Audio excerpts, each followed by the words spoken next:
Hallelujah. ಎಲ್ಲರಿಗೂ ಶುಭ ಮುಂಜಾನೆ ಪ್ರಿಯರೇ. ಈ ದಿನದ ದೇವರ ವಾಕ್ಯ ಜ್ಞಾನೋಕ್ತಿಗಳು 16ನೇ ಅಧ್ಯಾಯದ 3ನೇ ವಾಕ್ಯ. ನಿನ್ನ ಕಾರ್ಯಭಾರವನ್ನು ಯೆಹೋವನಿಗೆ ವಹಿಸಿದರೆ ನಿನ್ನ ಉದ್ದೇಶಗಳು ಸಫಲವಾಗುವವು.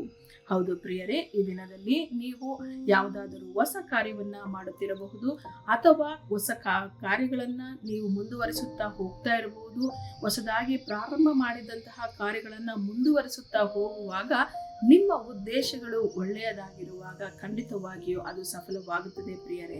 ಆದುದರಿಂದ ನಾವು ನಮ್ಮ ಜೀವಿತದಲ್ಲಿ ಒಳ್ಳೆಯ ಉದ್ದೇಶಗಳನ್ನ ಇಟ್ಟುಕೊಂಡವರಾಗಿ ನಮ್ಮ ಎಲ್ಲಾ ಕಾರ್ಯಭಾರವನ್ನ ದೇವರಿಗೆ ವಹಿಸಿಕೊಡುವಾಗ ಖಂಡಿತವಾಗಿಯೂ ನಾವು ನಮ್ಮ ಜೀವಿತದಲ್ಲಿ ಸಫಲತೆಯನ್ನ ಕಾಣುತ್ತೇವೆ.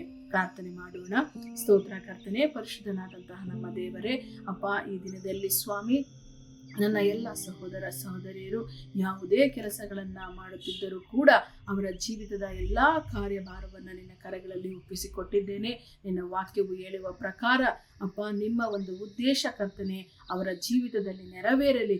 ಕರ್ತನೆ, ಅವರು ಯಾವ ಉದ್ದೇಶದಿಂದ ಈ ಒಂದು ಕಾರ್ಯಗಳನ್ನ ಸ್ವಾಮಿ ಪ್ರಾರಂಭ ಮಾಡಿದರು ಎಲ್ಲಾ ಕಾರ್ಯಗಳು ಸಫಲತೆಯನ್ನ ಕಾಣುವ ಹಾಗೆ ಎಲ್ಲರನ್ನ ಆಶೀರ್ವದಿಸಿ ನಡೆಸಬೇಕಾಗಿ ಯೇಸು ಕ್ರಿಸ್ತನ ನಾಮದಲ್ಲಿ ಪ್ರಾರ್ಥಿಸಿ ಬೇಡಿ ಹೊಂದಿದ್ದೇವೆ ಕರ್ತನೆ, ಆಮೆನ್.